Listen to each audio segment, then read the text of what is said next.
everybody. Welcome to another episode of Spring Fever. As always, it is me, XFL Jim.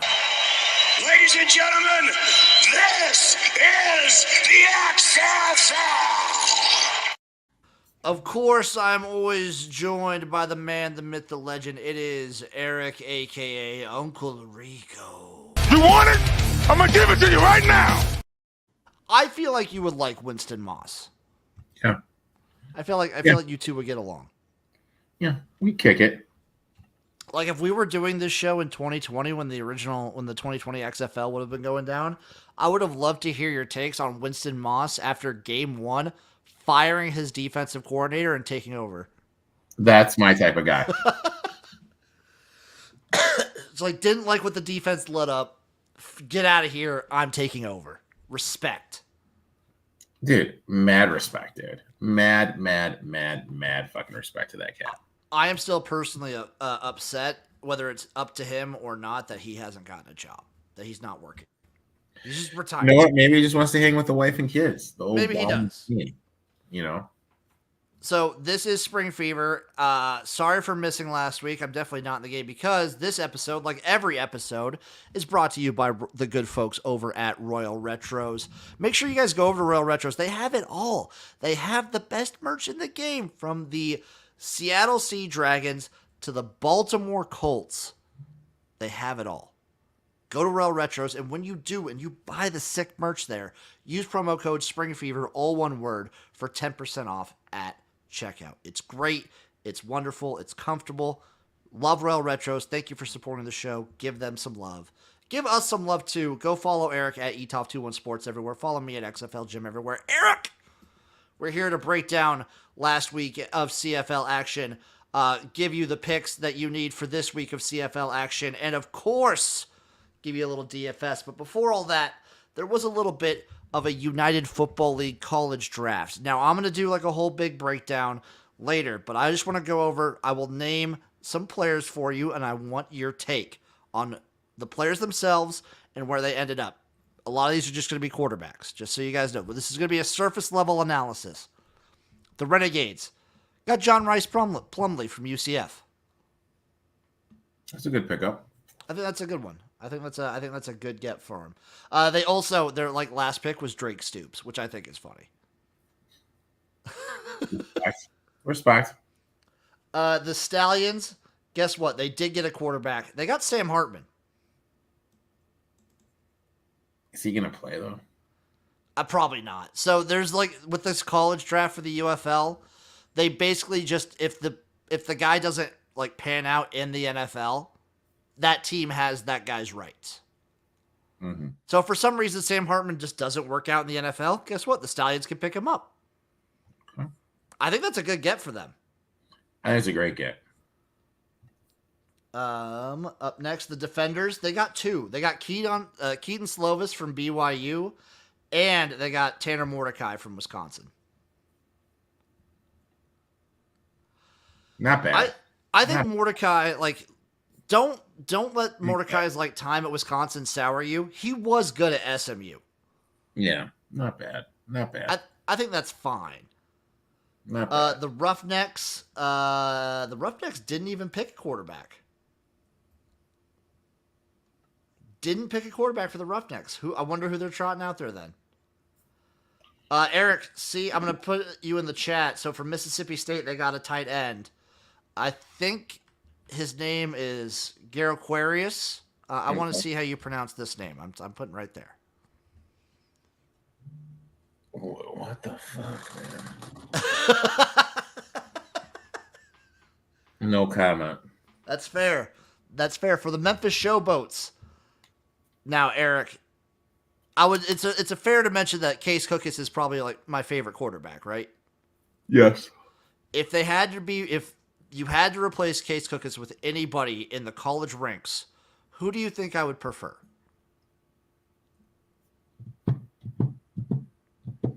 Do you know who the Memphis Showboats quarterback is? Bean. Yeah, it's Jason Bean. It's Jason Bean. It took me a while, dude. It took me a while, but I got it. If there's one dude, Eric, you remember I talked about it on every live stream we did for the UFL, how they didn't have a good quarterback to like whose name I could yell, like Yeah. we had last year in the XFL with Ben DiNucci. Danucci!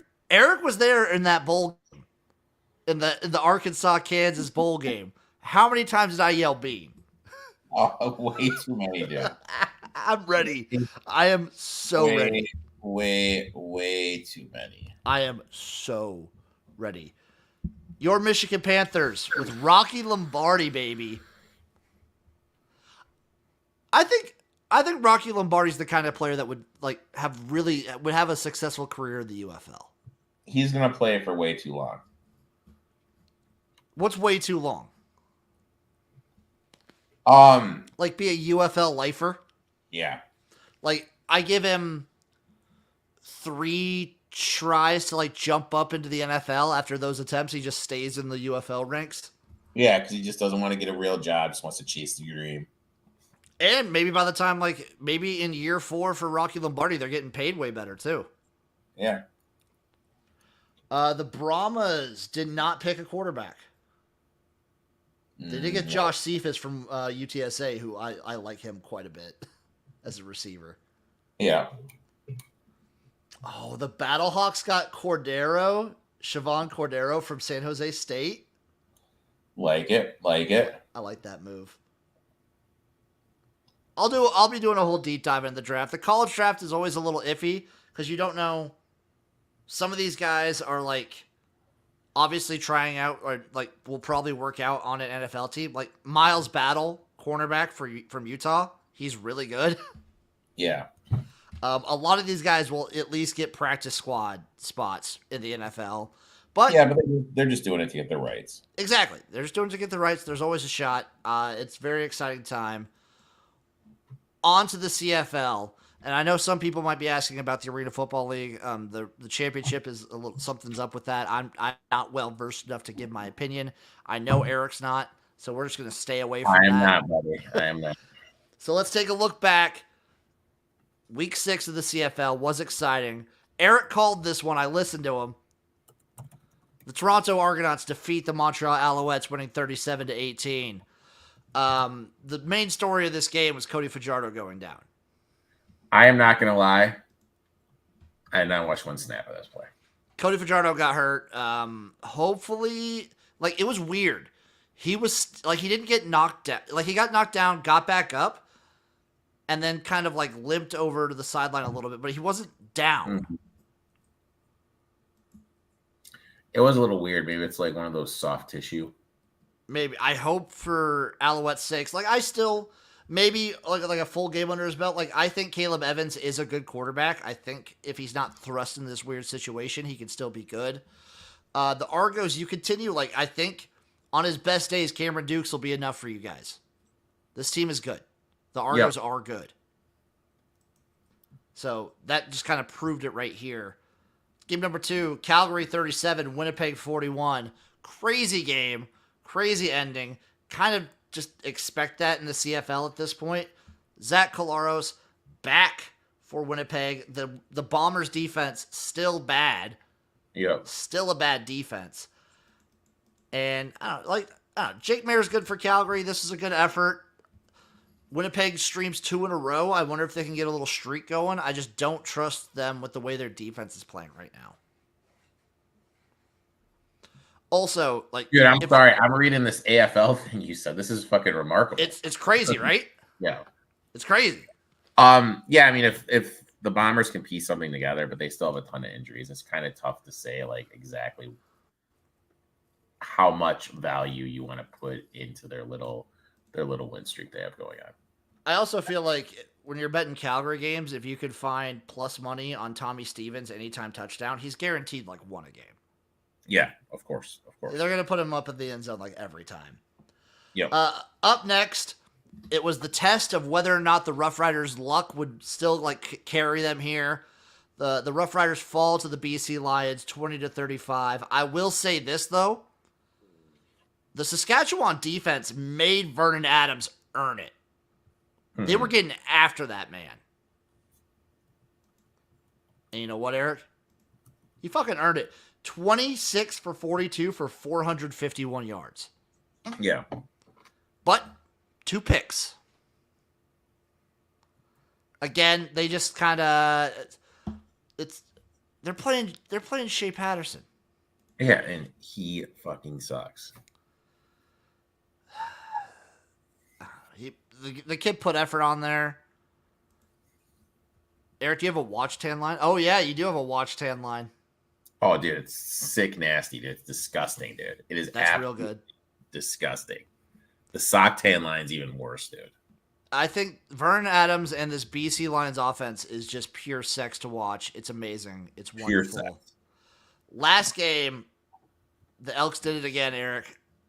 Ottawa comes into Edmonton, wins 37-34. Edmonton looked like they were going to do it in the first quarter. They sort of throw the game away throughout like the last half of the second quarter, and the third quarter they were just kind of abysmal.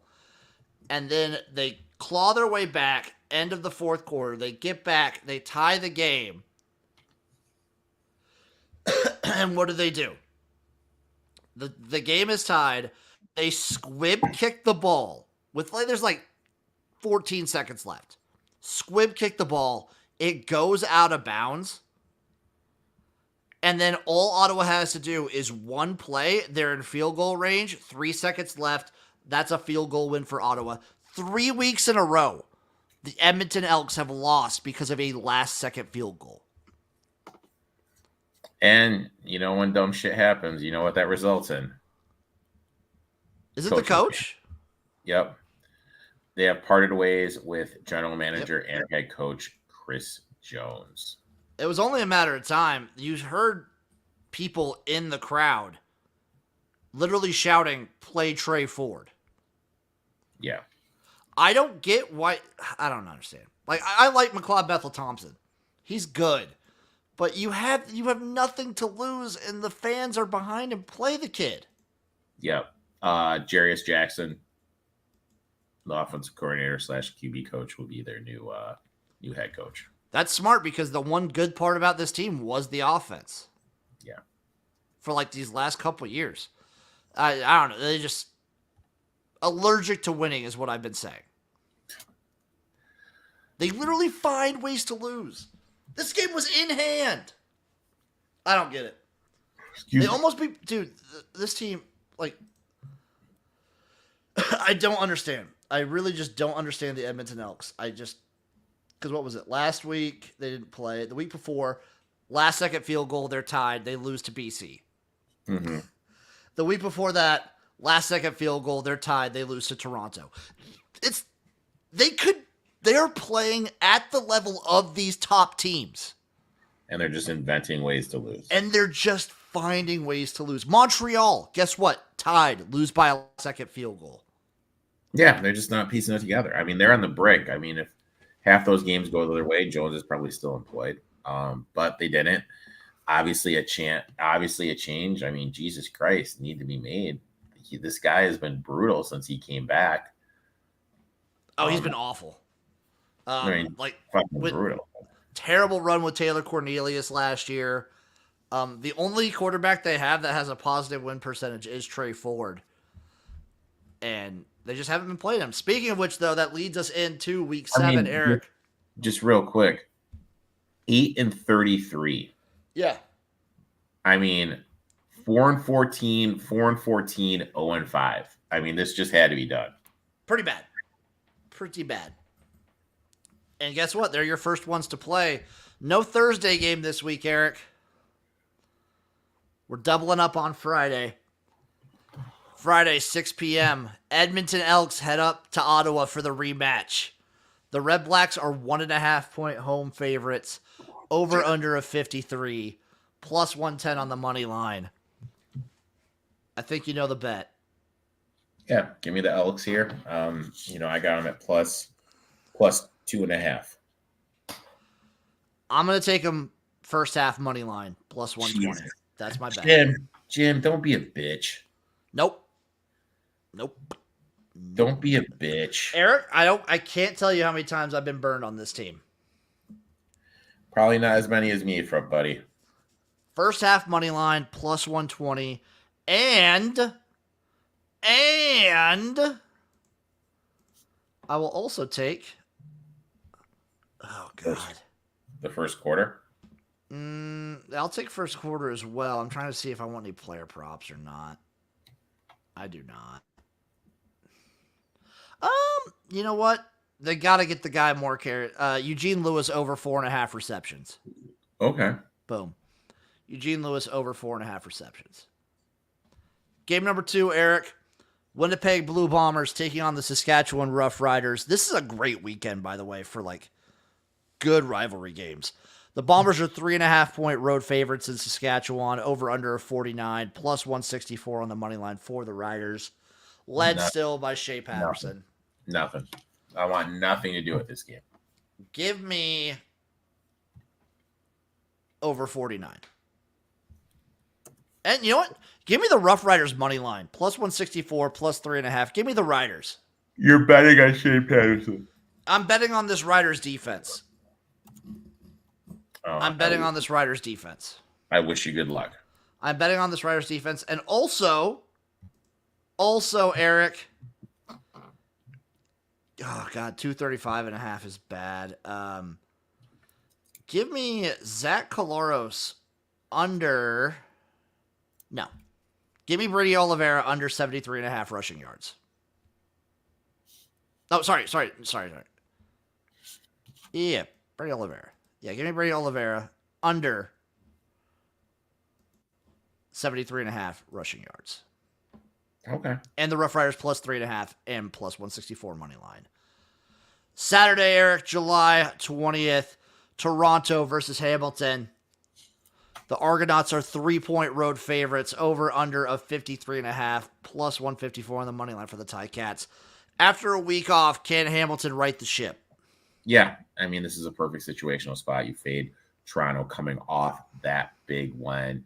They're coming off a bye. I think it's just a great situation to fade Toronto. What I'm going to do is I'm going to take Hamilton here. I got him at +3. Then I'm going to do a money line parlay of the Elks on the money line and the Hamilton at plus 155 on the money line. I hate everything about this game. I want to take Toronto here minus the 3, but Eric's right. The spot says Hamilton.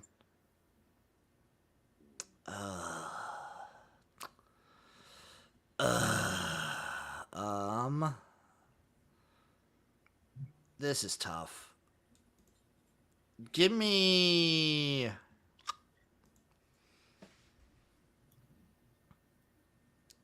You know what? I'm staying away from everything in this game. I think this game gets fucky. Give me this game will go to overtime plus 850. Mm-hmm. I'm seeing some weird wizardry going on here. Seeing some weird wizardry. Exactly. Last game of the weekend, Eric. Sunday, July 21st. The BC Lions versus the Calgary Stampeders. The Lions are 4.5-point road favorites, over under of 52.5, plus 185 on the money line. I don't mean to be that guy, buddy. I want nothing to do with this game. Yeah, I don't blame you, Eric. I also don't want anything to do with this game. You know what I am going to bet? Over 52.5. Give me the over. Over 52.5. Okay. Like the over here. BC's going to be putting up points left, right, all the time. That's just what they do. I think Calgary can also score with this defense. The cliff notes to Chris. A guy was stealing money. Now they don't have enough money to pay for the revenue. That's basically it in a nutshell. Like the place, from what I've read, it looks like the place is open to hosting it if they pay in full, which they can't because this guy that was in charge was stealing money from the other teams. Yeah, but we're also like, we just kind of skimmed some stuff. I don't think we're informed enough to be like commenting fully. But they were like on, okay, we got to talk about the AFL. They were on the come up. Like I've been watching the playoffs. I watched the last 2 weeks of the playoffs. They were on CBS Sports Network. Like things were going good. People were talking positively. And then they have something like this happen. It's a shame. It sucks. Yeah. It blows. Eric, are you ready for the DraftKings? Oh, let me pull it up. Yeah, I'm ready. We did last week. Not good. Not a good week for us. Either your lineup or mine lineup. I don't even think I did a lineup. I think we went with a lot of your stuff, if I remember right. But Well, okay, so let's see what we went with last week. Because you guys had one and I had one. You changed some of the things. But neither lineup did well because guess what? I had Cody Fajardo as my quarterback. what video is super choppy? What is I don't Chris talking about? I think we're good. I think we're all right. I'll take a look. But I think we're good. All right, here we go. CFL stats.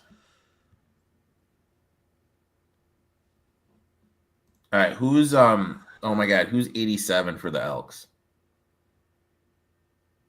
What do you mean? Who's number 87 for the Elks?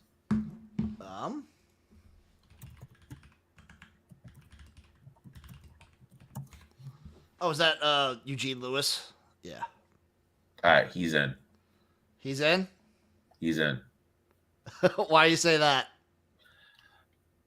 I watched that one game and he was visually frustrated without getting the ball. That's all the announcers were talking about. He's their best receiver easily. Yeah. So the squeaky wheel gets the ball. Give it to me. And against the Red Blacks again in a rematch. So if we go by last week, by the way, Lewis, not great. 14 points, respectable, but yeah, he needs to be fed more. Yeah, so we're going to go with him. Okay. So our receiver is Eugene Lewis. Let me put the screen up there for the people. So we got one. We got here. Eugene Lewis in there. All right, we got one. Now I want the running back against Winnipeg. The running back against Winnipeg, I believe that is one James Butler. He is the most expensive running back. He is really good. He will be getting the ball. No, sorry, that's Toronto. My bad, Eric. I'm stupid. Against Winnipeg, that would be AJ Alouette. He will be getting fed like crazy because guess what? His quarterback's Shea Patterson. What? Who has the highest total? It's like a half a point difference between Toronto Hamilton and BC Calgary. All right, I want some BC players here. You wanna spend up and get McInnes, or do you think his time? Because what he fucking balled out these last 2 weeks, he's balled out.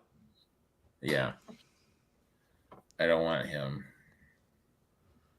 He's been balling out of control, dude. The connection he has with Vern Adams is nuts. How much is he? He's 10,700. That's too much. How much is Big Vern? 12,500. Yeah, fuck that. It's tough. It's tough, dude. Who's their running back? BC's running back? Yeah. You want to get another running back? Stand back? No. Who's BC's second wide receiver?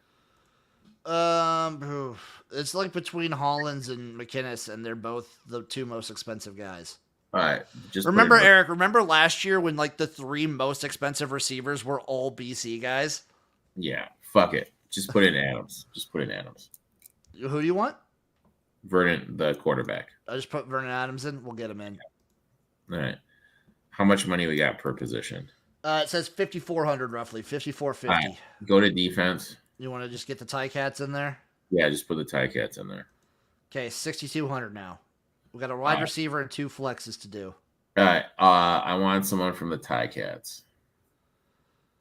Okay, Tim White's obviously your number one guy, but also it's a pretty nice fall off after that. You got Shamar Bridges. You have Dunbar, who's trying. I like Dunbar. He could be doing a little bit more. Yeah, put in Dunbar. That's fine. Let's get Dunbar 4,700. So 6,950 now for our next two spots.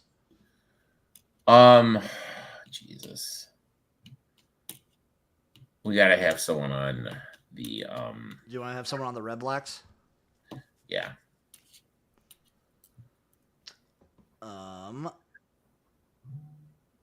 Let's go flex. So these guys are all pricey as fuck is the issue.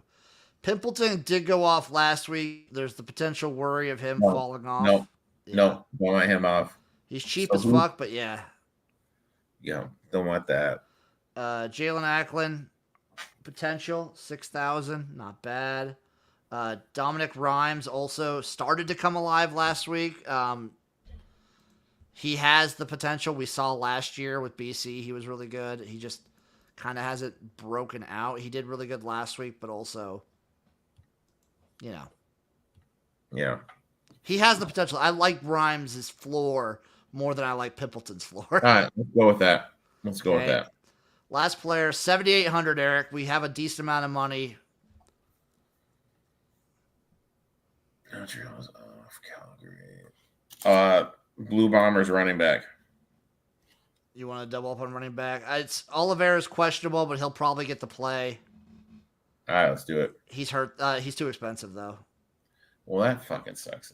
He's $9,500. Well, that fucking sucks. Who does Saskatchewan play? Winnipeg. Do we already have someone from Winnipeg in there? We have no one from Winnipeg. If we want to go Winnipeg, it would have to be probably receiver. With Kolaros back in. Dembski's a good option. He does like to target Dembski quite a bit. Wolotarski's an option too, but he's cheaper side. We could get Wolotarski and upgrade the defense, but I like Nick Dembski. He seems to have a really good. Yep. He's like the number one guy, especially with the other guys injured. Eric, we could go different defense if we don't want to play Hamilton. We have the option of Winnipeg, Saskatchewan, Edmonton, Calgary, or the Ticats. I will let you pick the defense, my friend. It's toss up between the Riders defense, which is really good. It's going to be riding a lot. And the Bombers do love to turn the ball over. Or we could go up against Shea Patterson. Let's go up against Shea Patterson. Let's go up against Club Shea. We're maxing out on dollars spent too, which I like to do. Yep. So here's the lineup, Eric. I will text it to you tomorrow. Vernon Adams at quarterback. AJ Alouette at running back. Eugene Lewis at first receiver. Okay. Stephen Dunbar Jr. are the wide receiver. Dominic Rhymes and Nick Dembski as our flexes. And the Winnipeg Blue Bombers defense against Shea Patterson.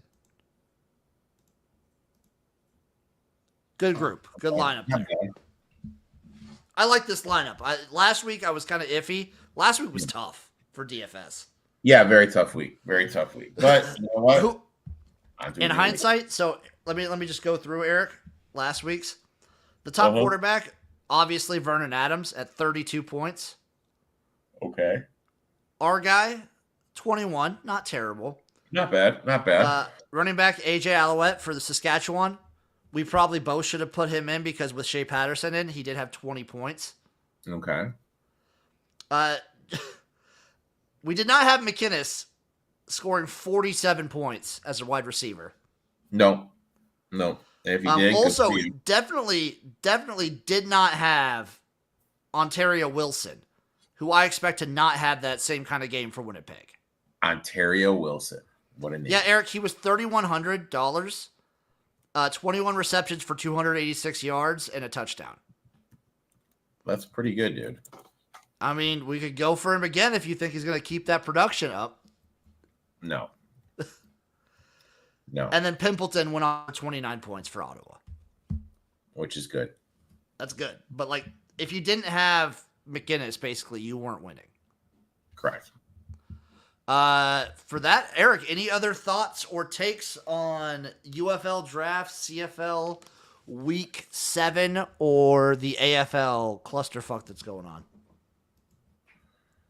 This AFL story is just fucking weird, man. But it's fucking weird. Hopefully we can keep it going. Good week last week for me.